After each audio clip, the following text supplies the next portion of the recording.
And watching the SNC, I'd arrive also early to watch the warm-ups, and I'd watch him and think, I want to be where he is. How come he's got there? What has he done to get there? So it's kind of cool to see how it's come full circle almost. And I never really think of myself being in that position right now, to be honest. I'm still striving, and I'm looking at people that are, above me or in different positions for me, and I'm still asking myself the same question: how can I be in their position? And I think that's what Wayne mentioned earlier as well. It's like just having that constant growth mindset, and I think that's going to continue to challenge you to get better and better. Of course, you can appreciate where you are currently, but never settle for where you are. And that's been a big sort of driving force behind both Wayne and myself. So yeah, thanks for sharing that, Tanvi. That was cool. I think one of the last slides that we'll go through, just before we open it up to you guys to ask us questions, is we thought it would be quite important to share sort of our guiding principles and philosophies, or values, if you want to call it, that not only define APA as a company, but also define us as individuals. And Wayne and I sort of put these together right at the beginning of when we formed our first company, which wasn't called Athlete Performance Authority. It actually evolved into Athlete Performance Authority over time. But right at the beginning, we thought it would be important to have a set of guiding principles which would help us in the way that we went about our everyday business as a coach and as a person, but also what would help us make decisions along the way. So whether that was, training prescription decisions, or if it was decisions around trying to take certain job opportunities as well. And we came up with 6 guiding principles or values that we still use today. It's still applicable today, and that's sort of 8 years on. So I think the message that we want to get across with these as well is that if you don't have guiding principles, I think it's something that can often be quite important to have. Like I've mentioned, just from a wide-ranging perspective, not only how you act as a coach or how you deliver your strength and conditioning programs on a daily basis, but just to help yourself develop as a person and develop a framework basically for trying to make decisions around taking or not taking opportunities. But the 6 that we sort of live by on a daily basis is the athlete first mentality. So in our early careers, and something that we observed, I think, was that we didn't always feel that athletes were put first. It was more around people themselves as being the coach. And we really wanted to emphasize the fact that our whole philosophy was that everything was around the athlete. And although it's not a conscious decision for us, it's an authentic thing that we do anyway or naturally. The athlete is always the center of the program. And it's something that we continue to find quite common throughout the different positions that we went through. And I think if Wayne and I had to reflect quite a lot or quite hard on our time in India, I think that was something that really came through during our time in India. We really connected with the players extremely well. And that was just through sort of, adhering to that principle of making sure that the athlete comes first no matter what. We have no egos. So I think a lot of the time you'll come across coaches who have egos, who think they're better than the rest, who think that they maybe deserve opportunities apart from other people, and it just gets in their way. We always go about our business with no egos. We naturally sort of humble people, but I think it's an important guiding principle for who we are. It's not necessarily something that you need to identify with, but it's something that's got us to where we are today. We always strive to over-deliver on everything that we do, and it's hopefully something that will come through in the next couple of minutes when we keep chatting about certain other things. But it's a really, really big thing for us as a company, but also as individuals. And I think both of us are lucky to have each other, where we're constantly challenging each other to keep improving and over-delivering on anything that we do. We aim or strive to win the day, and that is basically leaning in towards having that growth mindset and continuous improvement in terms of everything that we do as well. we aim to foster relationships with the people that we work with. And again, I think that's been a really common theme throughout every organization that we've worked with. And it's something that I put into one of the messaging channels, whether it was email or on the Instagram post, was that I think apart from Wayne's China experience, we've basically, every federation or job that we've moved on from, that federation has come back to us, wanting us to come back to that federation. I think in the S&C industry is quite an uncommon thing. And again, it's not something that we're saying because we want to gloat about it. It's just something that when people ask us why us, it's possibly something, that we've developed organically that is helping us in our careers. But it's something that we place a lot of emphasis on. And that's obviously not just relationships with players, but staff, admin staff in the federations, whoever you come into contact with, I think is super, super important. And we aim to become confident in how we deliver our content, but remain humble at the same time. So I think just to get across 6 guiding principles that we've come up from a company's perspective, but also from an individual's perspective, and that if you don't have something similar, it doesn't need to be 6, it can be 1 or 2, it can be 10, but maybe to possibly reflect on your own position and your own sort of actions and come up with something similar that can help you move forward. Don't know if you've got anything else to add, Wayne. Yeah, no, I think that's perfectly summed up, guys. I think the key for us is we got 6 guiding principles, but that's a framework and that's a game plan for us. But if you bullshit your game plan, it doesn't actually help. So, and we said there will be no holds barred in this talk. I think it's nice. It sounds all wishy-washy to have a framework or 6 guiding principles, but if you don't actually live by them on a daily basis while you're coaching, they don't actually help. So it's important putting them together, but it's something you actually have to believe in. So taking hours and plug in and play hours won't work for you necessarily. So it's important that you find what works for you so you can do it on a daily basis. So simple things, and like what Rob said about putting the athlete first, we don't want to be the athlete's best friend, but when we say putting them first, we understand what their needs are and making sure that we do everything possible and work as hard as possible to make them better. I think in the industry sometimes we try and be liked too much, if that makes sense. It's always nice to have the athletes like us, but I would rather have the athlete like me because I'm making them better than like me because I'm a nice guy or whatever it might be.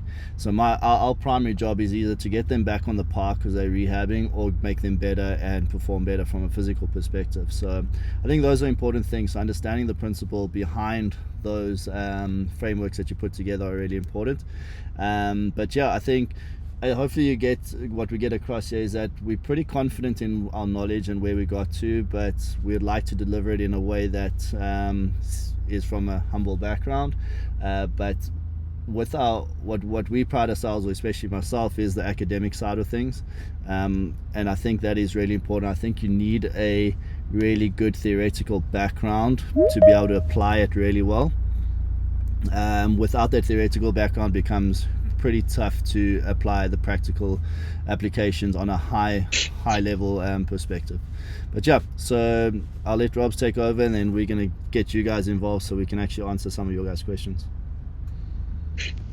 So last one from me. It was a question that came through quite commonly in the form responses around how have we created high performance, or what does high performance mean? So I thought I'd just start off with that because it was a common theme throughout the responses, but it ties into sort of the 6 themes that I've just gone through from our perspective. But the definition that we've got from an Athlete Performance Authority around high performance is creating an environment which allows everyone to achieve the seemingly impossible. And again, although it can seem, wishy-washy, I think if you focus on the process day to day and implement a lot of what we call our values, over time you are creating an environment which is giving the people in that environment the confidence to achieve what they thought wouldn't be possible. And I think when I speak about this, it's very reflective of the time that we had in India with the hockey teams. They'd gone through, a long period of time without a lot of success, especially at the Olympic Games and things like that. But I think the process that we undertook from a day-to-day basis over the 5 years that we were there eventually gave the athletes that subconscious confidence to achieve what they once thought was impossible. So we sort of live by that in terms of what high performance means to us. But then that's also sort of underlined by, from our personal perspective, displaying authenticity, so being yourself on an everyday basis in everything that you do. Don't try and be someone else. Showing up every day, I think that's a really important concept that we hear a lot of, but people, not that they don't necessarily take note of it, but think they're doing it, but maybe not necessarily are actually doing it. But the act of showing up every day is such an important thing, and it became super prevalent for me again in the Indian context, because we were training, day after day after day after day, 6 times a week for 4 years, 5 years. And I think in the environment that we're in, especially during that sort of COVID period where we were still training daily, it was a tough period. We as the coaches, needed to set an example for the athletes who were going through probably a tougher period than us, but we needed to show up every day in order to keep that dream alive. And I think sort of that attitude is super important to try to develop that high performance environment. Setting yourself and your athletes the highest standards, but then also keeping them accountable to that. So having systems in place to not only say to them that this is what we need to achieve to get to the top level, but having systems in place to make sure that they actually are doing it on a regular basis. It's being present. So whether you're at the Odisha Hockey Academy or whether you at the WASP Centre in Perth, appreciate where you are, be present in that current moment, do the best you can, but still have those aspirations of moving on to other places as well. But as soon as we sort of neglect that part of things and think that we're too good to be where we are and start thinking of the future, you're not necessarily going to be presenting your best work on a daily basis. It's about serving your true purpose, having passion, and continually getting better. And I think in this industry, you definitely have to have a purpose for why you're doing it on a daily basis. You have to have passion for what you're doing, and again, having that growth mindset to continually improve day to day. So that's enough for me. I think we want to open it up to you guys. We've got kind of as long as we need, really, but we want you guys to engage with us now, ask us questions on anything that we've already spoken about, anything that's on your mind. One of the other things that we really want to try and do is try and help you solve problems that you might currently be having. So if there's anything that's top of mind in terms of you're really struggling with, bring that out into the group. We can do our best to answer it, but also the other guys in the community can also obviously chip in and have their word as well.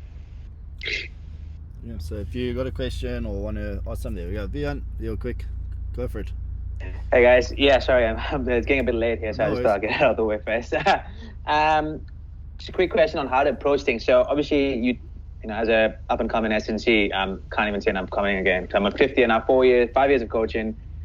Tick all the boxes in education, your intern work, exposure to multiple courts, so and so and so. The biggest struggle I've been facing is when I'm applying for jobs abroad, is obviously, I think this is more of a emulation type coaching question, but more so having a relatively weak passport. Unfortunately, that is reality. An Indian passport is pretty weak in terms of applying for jobs abroad. So what do you think actually clears a quota for you to be eligible for them to consider? You guys obviously have moved that up your comfort zones from South Africa to all the way to whether it be India, whether it be Germany. I just wanted to ask you guys, what is that where do you think you come to a point where that makes you appealing enough to be considered for a role as an international candidate? especially this one? I think it's a tough question, but a really good one. As far as the passport's concerned, South African passport's also weak, so that don't let that hold you back. So that's also that's important to know. But I think the key for me is how to get yourself into that yes pile. So you need to look at yourself and see what is maybe lacking on the CV, because when I get people applying for jobs and I'm interviewing people for jobs, I want to get you into the, well, I say I get a 20, 50 CVs. I got a yes pile first, and there's a certain criteria that I need everyone to get into that yes pile. And that would be, for example, the education level. So depending on the job that I've put out there, so minimum a 3-year degree in human science, sports science, whatever it might be, maybe a couple of years experience, and a CSCS, ASA, or ES, UKSCA, whatever it might be. So that's a starting point for me to get someone into a yes pile, for example, for a specific job. Once you're in that yes pile and you get an opportunity for the interview, it's being able to be authentic in that interview. Too often I find when I've interviewed people for jobs is they try and answer questions according to what they think I want them to say, instead of actually showing what their knowledge is. And that for me gets you caught out quite quickly, because obviously if I'm setting a question, I'll obviously have my idea what the answer is, and it's really important that I identify with you as the individual and not what the textbook says. I want to see how you're going to apply certain aspects of the question that I've posed to you as that individual I'm interviewing. But yeah, I think the key for me is getting into that yes pile. If you can't get into that yes pile, it becomes really tough. I don't think the passport is an issue for me as such, but getting yourself to a point where they are the person that you want is important. But I can't say what you're lacking without getting a bit more information, for example. But the yes pile is the thing that you want to get. If you can't get into the yes pile, it's going to be really tough. I don't know, Robs, you want to add to that? Yeah, a few things. I think another thing which comes through quite often is just the attention to detail that we see in the effort people have put into their CV writing. Although it's not always a definite turn-off, it does sometimes have an effect. So although it might not apply to you, Vian, I'm just saying it in general. It's something that you can take or not take, but like that attention to detail has to be there. I think it just shows an aspect of who you are as a person anyway. Like we're not going to want to employ someone that, doesn't put that sort of effort into applying for a job that they supposedly really want. So that's just as a general sort of thing out there. The second question I wanted to ask Vihan was, what sort of job are you looking for? Where are you trying to go to? Look, at the end of the moment, the primary reason I chose this job is to get exposure to different parts of the world, right? I mean, I just didn't want to stay put in one place and do the same sort of job for a long time, especially working in pro sports. That has always been the end goal and will be for a while, of course. I've applied for a few jobs across Australia, obviously.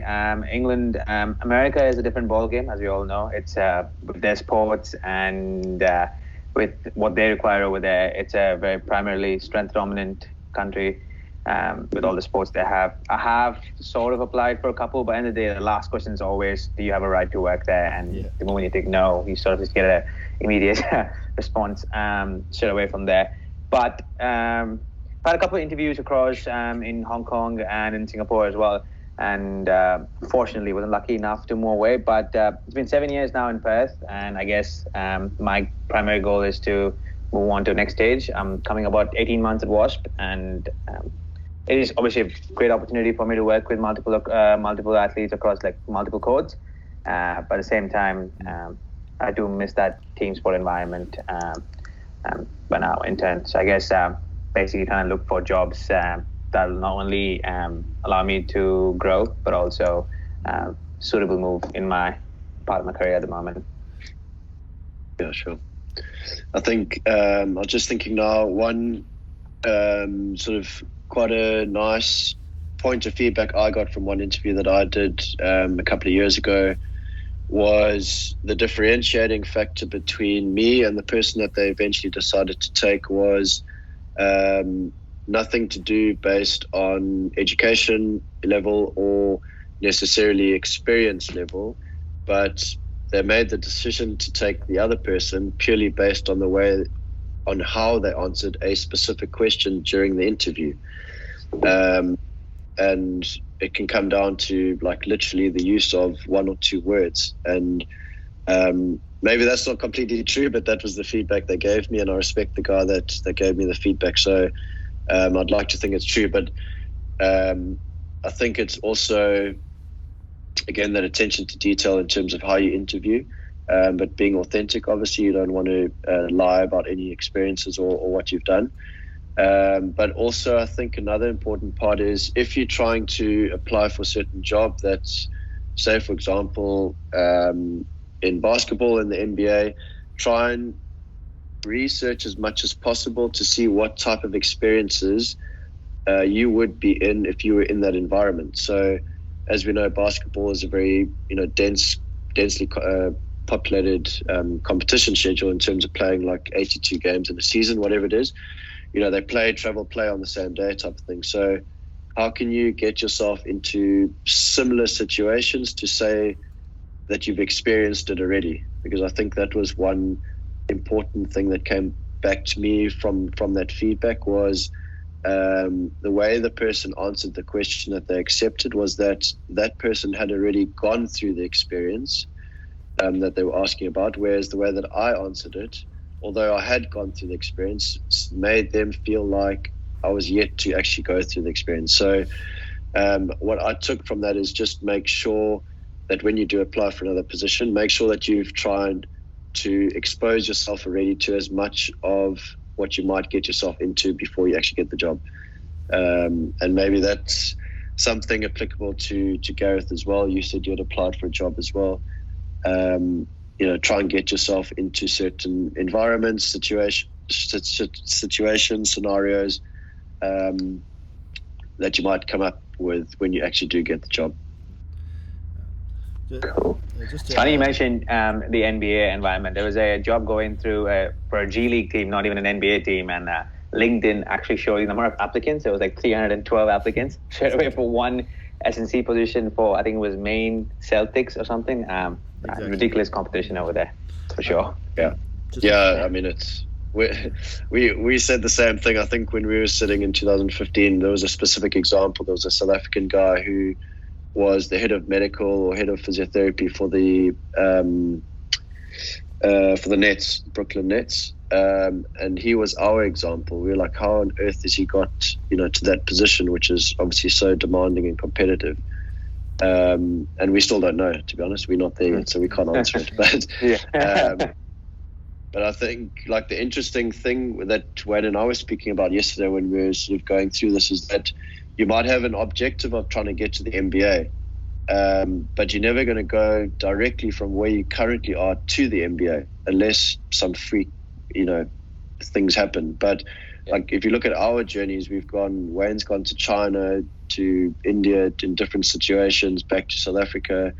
I've gone India, Germany. I don't necessarily want to end up in Germany maybe, but I took the opportunity in Germany because I can see how it can potentially get me to the end place where I think I want to be, in the next 5 to 10 years. So don't always hinge your hopes on, okay, I haven't got into the NBA yet, it's over.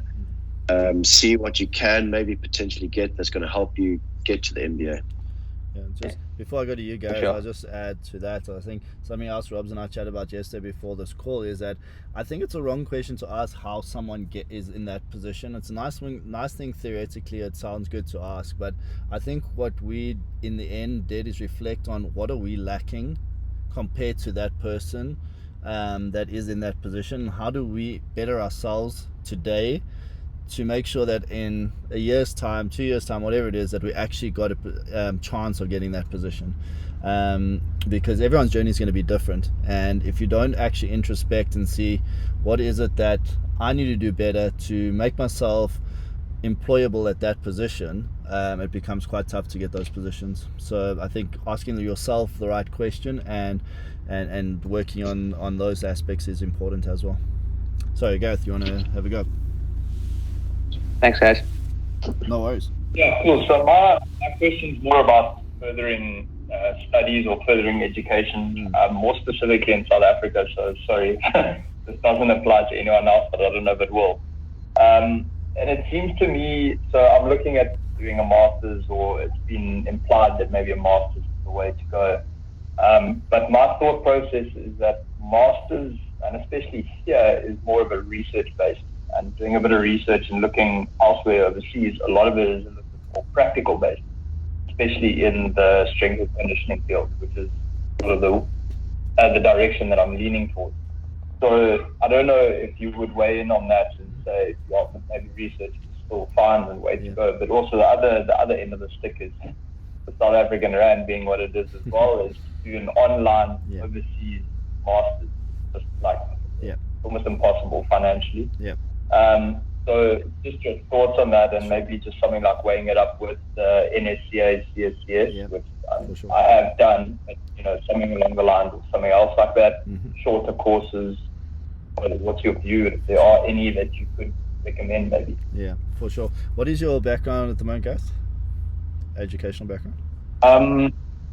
So I've done an undergrad, I did that through University of Victoria, and then did my CSCS after that, and then on an exercise science at KZN. So got that far. Haven't necessarily anything further than that. Yeah, fine. So that's fine. So the difficulty, you are right. In South Africa, MSc in exercise science generally is more research based. And I think I wouldn't go that route if I haven't got a really big question that I want to answer through research. But if it was an MPhil type thing, so I did MPhil, Rob's did an MPhil in bio, which is basically coursework with a small dissertation. So I think that way you get a lot more knowledge and you get a lot more information coming in rather than just a pure research based thing. Short courses for me are good if you've got a good undergraduate background. I think it is useful to do short courses like NSCA or UKSCA, ACA, whatever it might be. Again, it's a cost factor that you need to take into account. So depending where you apply and depending which institution it is, some will say UKSCA is better than NSCA or this one's better than that, but that's just internal fights. And again, doesn't matter what educational background you have or what certificate you do, that is just a baseline for me. So it's the education that you do and the reading that you do after you've actually got that certificate in your hand. So for Robs and I've got this endless, like relentless pursuit of just knowing as much as possible all the time. My brain just doesn't switch off, and it's actually a pain. But it's really important that you want to try and chase information and chase knowledge as much as possible. It doesn't necessarily have to be through journal articles or textbooks, but chasing information through other practitioners is important. So I think finding a good mentorship or mentor is probably where I would look first, and then guide yourself on whether MSc is important. Again, the YesPal thing comes into play there. So if someone, for me, if I'm looking at it, has a good undergrad, has more experience, but doesn't have MSc, it doesn't actually make a difference for me. But if you on the same level and someone has an MSc, I'll probably get that person on the YesPal first. So it could open small doors for you. So same with me when I was deciding whether I want to do a PhD or not. For me, the PhD was to be able to go into academics later on when I'm old and grumpy and don't really want to be lifting weights on the side of the field or something, that I can go into academics. But on that aspect, I really enjoy the research side of things, so it allows me to be involved with universities and do other aspects. So I think if you go into an MSc and you enjoy research, and that just opens doors in different avenues, not necessarily going to open doors in strength and conditioning practical sense, but it might open doors in other avenues within the actual industry. So yeah, Robs, I don't know if you want to add to that.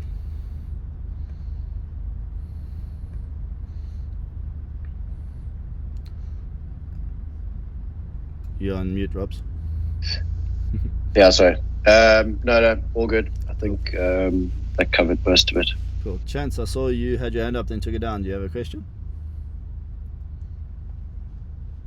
Yeah, but actually you already answered my question. Cool. Mine was also like, I'm a physiotherapist. I've done my master's and then 17 years of experience as a physiotherapist and 7 years exclusively in sports. Yeah. So now to be a strength and conditioning, especially you guys, you have started your bachelor's from specialty in SNC, but for us now, what is the pathway? But as you have already mentioned, that whatever course we take, may it be ASPA, may it be NSCA, anything, but ultimately, have you performed your quest for learning and working, and all of that matters after along. This is just a baseline, so that's all it matters. Yeah.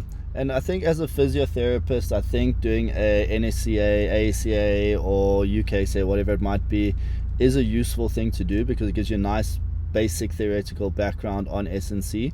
But if it is possible to do a master's in SNC, it's going to give you a little bit more information. I think with your guys' background in injury and pathophysiology, it will make a big difference. So I think that's where Robs and I are lucky. With biokinetics, you do get a really big base on injury and rehab and pathophysiology of injuries. And I think that helps us a lot within the SNC industry. So as a physio, if you go and do your MSc in exercise science or strength conditioning or high performance coaching, whatever it might be, it's a really good option. But maybe a starting point just to see if you are really interested in the field is a NSCA, CSCS or ASCA as a simple starting point. So then you're not investing a huge amount of money, but you're investing something to see, just to get a taste of the industry, whether it is something you want to do. Yeah, perfect. Yeah. Gareth, I see you still got your hand up. You want to add to that at all?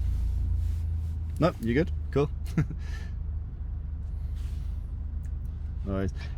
Anyone else? Yeah, go for it. Is it Ashish? Yeah, go for it. Yeah. So I would like to ask some technical questions now. Go for it. So I wanted to ask, so even I had a chat with you regarding this, what is you guys what's your opinion on training aerobic conditioning and then change of direction and agility as an SNC, all the weeks? For example, if you're training your sport, so conditioning, change of direction, agility, all things are already been taken care of. So what do you think as an SNC it makes sense to train it again? I would like to hear you guys' opinion. Cool. Go for it, Robs. You start and I'll add in. So just so I understand the question correctly, are you talking more from a planning prescription point of view using vertical integration, or are you talking about something else? Yep. What sport are you in again, Ashish? Basketball and tennis. Okay. So very, very similar type of physical requirements compared to hockey, but I think my philosophy certainly is to use a model of vertical integration across any phase of training that you're in. I think it's just more reflective of the sport that we're trying to train athletes in. Of course, you can have an emphasis, and that is the premise of vertical integration, but having a emphasis on one or two of those qualities compared to all of them is going to be more beneficial. So I think just getting the balance between doing one quality compared to 3 or 4 qualities, you need to get that balance right. I think also what came through in your question is if they've already developed those qualities, what do we need to do further? Is that right? Yeah, exactly. So I think my approach in terms of that is I think we can always continuously get better. It's the same as us as a coach or an individual. We can continuously get better. There's never, ever an end point. But the way that I approach that from a physical preparation perspective is that we then want to get the players better at those qualities while playing their sport. So trying to manipulate the constraints of certain drills that we're putting them into while playing hockey or playing tennis or basketball. And that's where we're really going to get the proper transfer of the physical qualities into technical and tactical performance. And I think I hope it made a difference, but I think it's something that we managed to get fairly right in terms of how we prepared the team in India, is that we just played a lot of hockey to be honest. We played a hell of a lot of hockey. But we were quite deliberate in the way that we planned our training sessions across the week, but across the phases. And we were very deliberate in what type of metrics that we were monitoring on certain days to make sure that we were still enhancing the qualities of change of direction or linear speed, or aerobic qualities. So of course, you can get to a point, a minimum standard, and that's what we set our guys. But I think you can pretty much almost keep improving on everything. And my philosophy would be to keep them in there all the time from a vertical integration perspective. Once you think they've reached your minimum standards from a physical preparation perspective, then start implementing constraints into the actual technical and tactical drills. But then the important part is to actually monitor those technical and tactical drills to ensure that they are getting better at the physical qualities that we're trying to train. So that's kind of a big thing for me at the moment is a lot of people are saying we're getting better after a certain phase of training, but what are they actually monitoring to ensure that they are getting better at those certain things? So as an example, like on a Tuesday, it's our main change of direction day from a technical, tactical, and a physical perspective. Now, we've got to have measures across all three of those coactives to make sure that at the end of the session, I can say that we have got better or we haven't got better. And I think that feedback is one of the most important parts, because we can plan a session, change a direction, and think that we've ticked the box. But a lot of the time, 90% is if we're not reviewing and reflecting on that session and monitoring, we don't actually know if we've improved or not. So I think, maybe it's a bit of a complex roundabout question, but I hope it answers what you wanted to get out of it. If not, obviously just ask again. Wayne's got something to add, I'm sure, as well. Yeah, I'll just briefly before we go to Gareth and Tanvi, is that I think all anaerobic capacity and repeat sprint ability is built on a base of aerobic fitness. The difference is how you get to that aerobic fitness. So depending on the sport that you are working with, so say for example we take basketball for example, possibly LSD type work is maybe not the best thing for them, but there might be high intensity intervals that are a better option to getting into that aerobic base that you want. But without a big aerobic base and a big just a big aerobic base, you will struggle to get that anaerobic capacity up and the ability to do repeated sprint efforts. So again, how you get that aerobic base is really important. And like Rob said, and it sounds simplistic, like we played a lot of hockey or you play a lot of basketball to get fitter, but it's actually the design of those small-sided games that becomes important. So like Rob said, a COD focus, maybe a speed focus and endurance focus, and all the size of the field, the number of players, the duration and the rule changes will play a massive role in that. Hopefully in 6 months time I'll have a paper published on small-sided games in hockey, so you can keep your eyes on for that, and we'll give a bit of a breakdown on how we went about developing physiological responses according to different small-sided games. We'll start with Gareth because he had his hand up first, and then we'll go to Tanvi.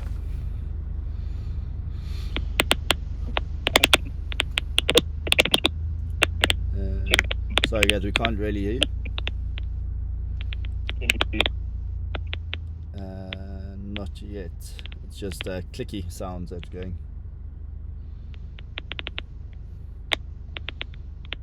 No, not yet. Okay, hold that thought for now, guys, and then we'll go to Tanvi and come back to you. Yeah, Tanvi? Okay, yeah, so Robin, you were talking about monitoring the metrics in order to actually know what the what type of session you had and whether you hit the right amount of metrics that you wanted. So do you do this for each individual athlete and then work individually later on if one of the athlete has not hit the mark, or you like generalized and see all of the metrics together as a team?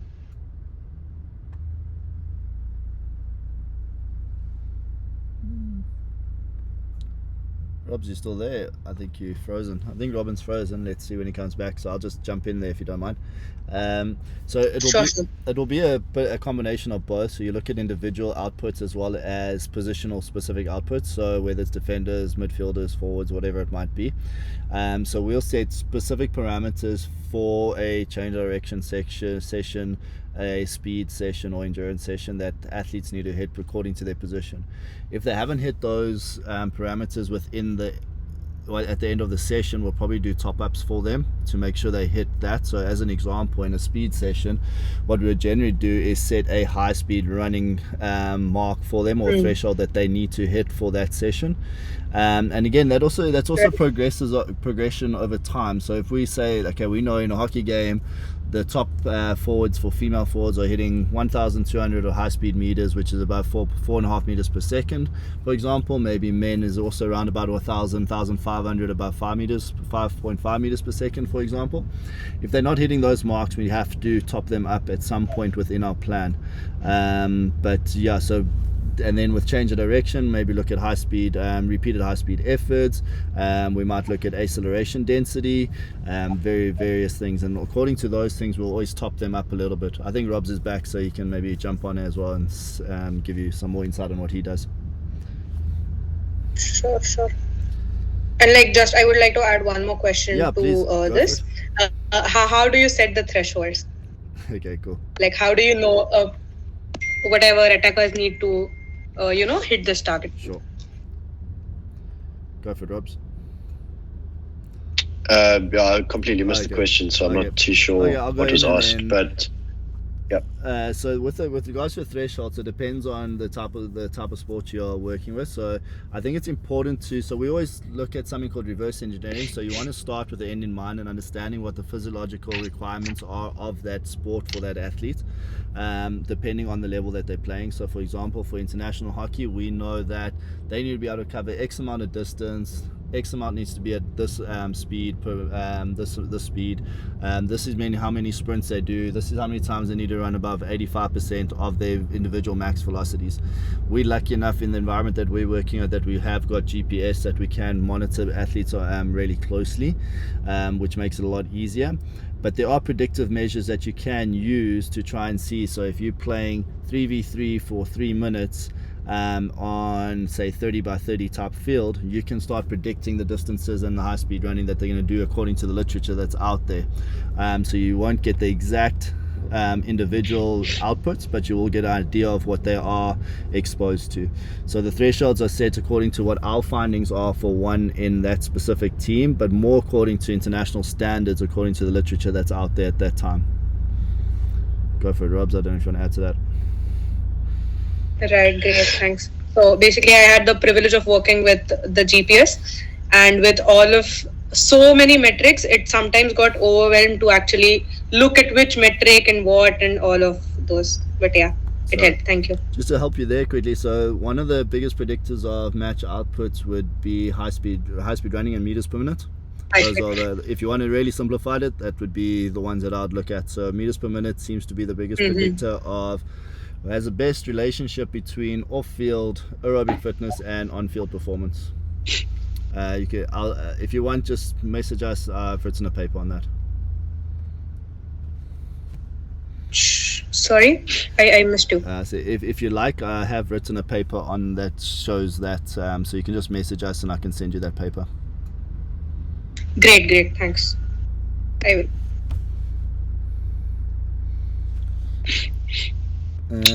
Gareth or Srinivas?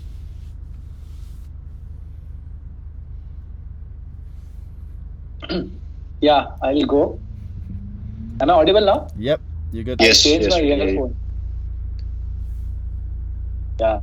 So I had the same question that Ashish asked, but you guys answered it. Now my second question is regarding strength. So I have worked with cricketers. I have worked with tennis players. And so how do you decide how much strength is enough, or how do you decide how much to stimulate and when to stop or when to maintain, and what is the that gold standard of strength for any particular sport or any particular athlete? I know you have to get into the details of the sport, you have to go deep into the needs analysis and all, but I just wanted to hear your thoughts on it.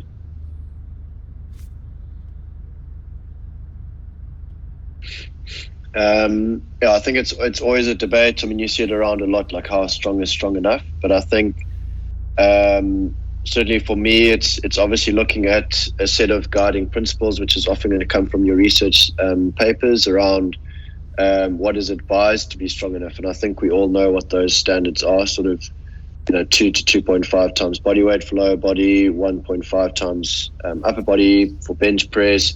Like all those standard norms are obviously out there, and we've all got access to it. So we should know it basically. But that's a set of guiding principles. Then I think what I like to do is obviously use those, but then also look at the population that I'm working with and develop trends within the group that I'm working with. So through consistent monitoring and testing, building up trends to see where individual players are, but having a set of sort of metrics that you can use in different phases of preparation as well. So as we're moving, I want to see whether my jumps are going up. I want to see whether my power is going up. I want to see whether my sprint speed is going up. What are the factors that are going to affect on-field performance, basically? And those are the ones that we need to really hone in on and see whether those are improving. It's like similar to developing the aerobic base. Of course, we need that level of strength to be able to possibly produce the amount of force and power that we need through jumps and sprints. And I think for me, it's just like it's a phase approach. So consistently monitoring or implementing and monitoring certain exercises in certain phases to determine whether we're actually improving the quality that we need to improve. That's going to determine an improvement in sports performance. There's quite a lot of debate in the sort of the circle that I'm in at the moment in terms of my mentorship group around the importance of concentrating on developing, for example, max back squat strength as a determining factor for improving speed. And that debate's always going to be out there. We do need a general level of strength, but we also need to see whether our sprint speed is actually improving. And I think if we get caught up too much around only looking at whether our strength is improving, we tend to forget about the other things that maybe also matter just as much. So that's from my side. Yeah, so I'll just add a little bit to it. So I've got a couple of simple philosophies. That one is weak things break. So I think it's important that you are actually getting your athletes stronger, for one.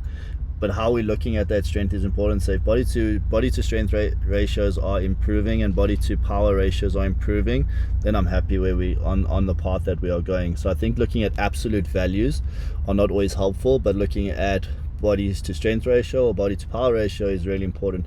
Simple example is high jumpers within India. The common philosophy of high jumpers in India that you need to be thin to be able to jump high, because if you're too heavy, you're not going to be able to jump high. So they tend to be really, really skinny in India.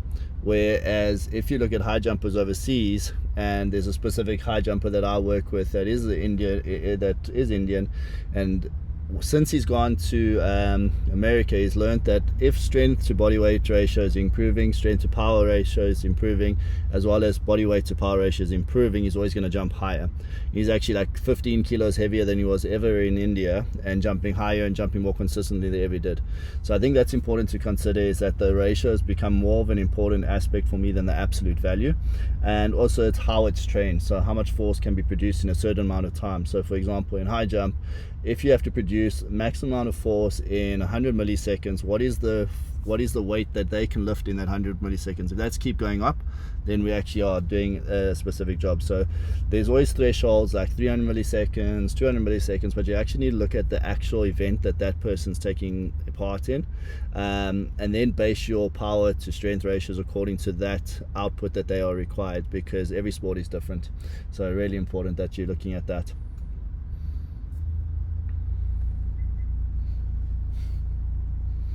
Yeah, the ratio thing, that makes a lot of sense. And so the thing is that I am always stuck on this question is because I like Robin mentioned, in your mentorship circle there is a lot of debate going on, and the kind of people that I talk to, I get mixed feedbacks.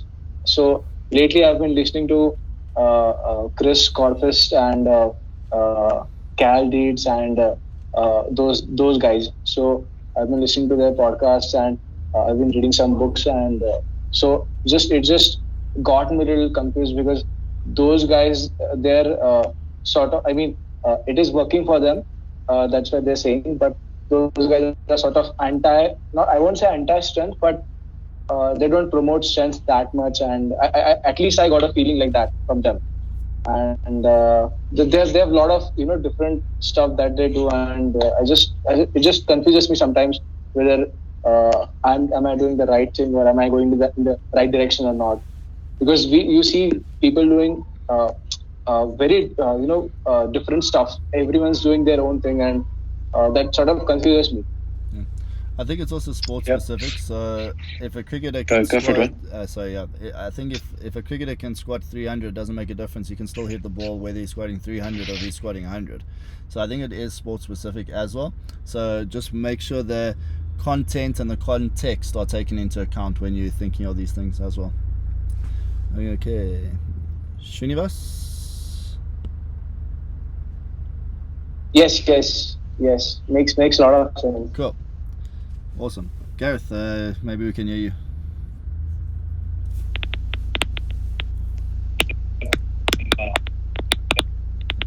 Yeah, we're still struggling to hear you. Maybe, can you unplug your earphones maybe? I don't know if that's going to help you.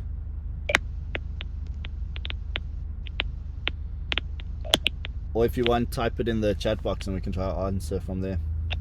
So there we go. I can hear you. Unplug my earphones. Perfect. Okay. Well, the speakers don't work very well, so it might sound weird. No, it's good. This was mentioned earlier, so it might be a bit of a piggyback question. But I've sort of been tasked by our head coach or director of hockey here.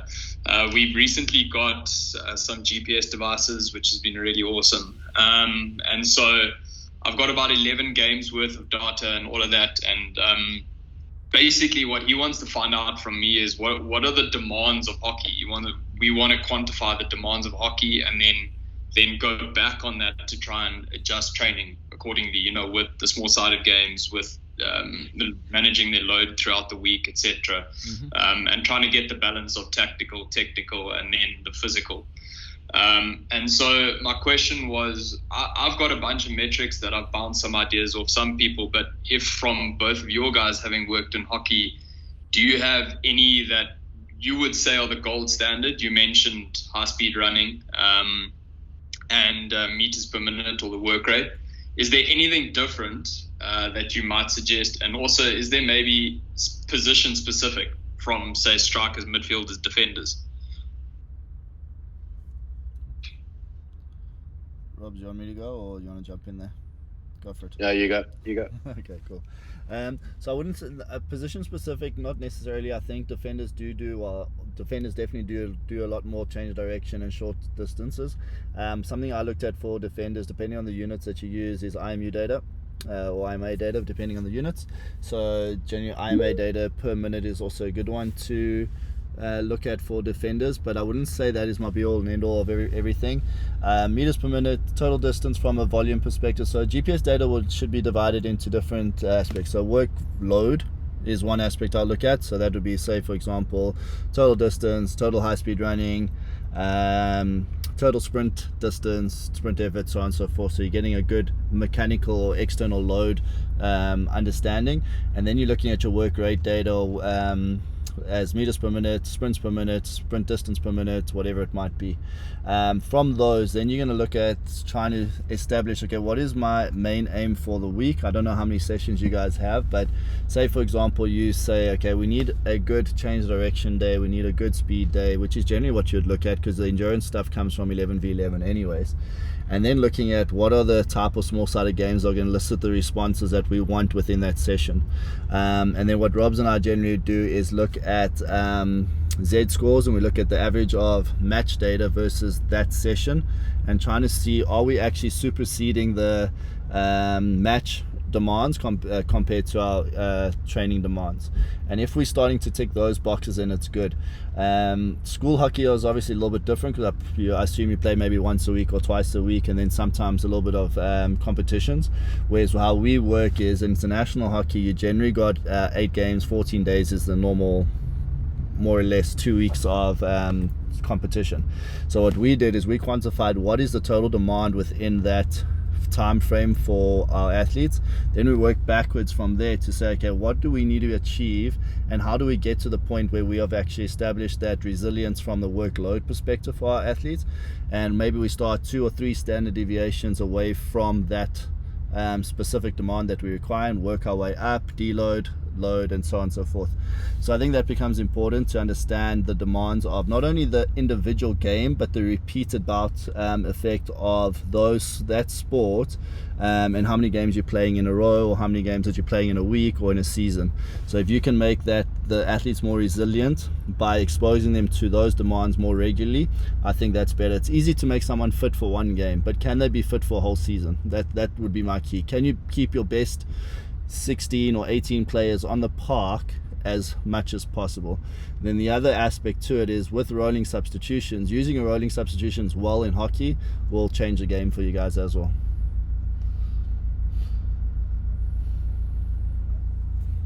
Robs, I don't know if you want to add to that. No, I think maybe just to get Gareth's feedback, does that help at all? Do you have any other questions based on that? No, that's perfect. It definitely helps. I think our biggest challenge is the fact that they play a lot of other sports during the season. So that's also the other one that for sure isn't sometimes noted within school sports, is that some of these guys are playing 3 sports within the space of a year, 3 to 4 different sports even. Exactly. And added that they could be playing 2 different types of matches in a week sometimes. So it's sometimes a bit of a challenge. Yeah, for sure. So also, not promoting my papers, but I wrote a paper for the South African Journal of Sports Medicine on this, like managing multiple youth athletes in multiple sports. So it is a tough one, but I think schools need to take it a bit more seriously. But if you want more information on the actual using the GPS data and that, just drop us an email, and we can maybe set up a call at some point with you and the coach to see how you guys want to use it. Cool. Rob, do you want to wrap it up? Yeah, thanks guys. I think some really good engagement, some good questions. Just to finish off from our side, we wanted to give just a very brief sort of summary take-home messages. The 3 for us that have come through quite strongly is obviously having that base sort of level of education, but then obviously on top of that, having the coaching competency to be able to actually deliver good work from a coaching perspective, to get the opportunities, or to do a good job at where you are, but then to get those good opportunities as a result of that. Get yourself a mentor. It's been something that's been prevalent throughout our careers all the way through, and I think it's something that's come through quite strongly from you guys as well during this call. And then having that consistent growth mindset to continually challenging yourself to get better from a day-to-day perspective. So what we want to do is just to challenge yourself to try and reflect on this call, to come up with 2 or 3 take-home messages for you as an individual, and you can work through those obviously in your own time. And then just to finish off, what we do want to, as I said before, as an expansion of APA, in terms of moving from or adding to our existing service from in terms of building better athletes, is to start building competent coaches. We have already started our mentorship program, where we've got people engaged with us already on a week-to-week basis through a structured sort of setup.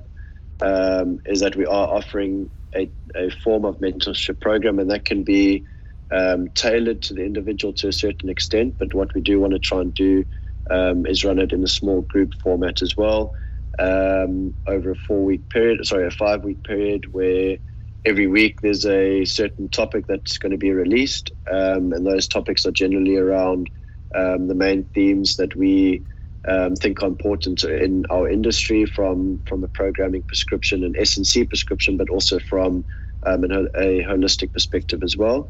The idea around the mentorship program is basically to provide the service that you guys are seeking.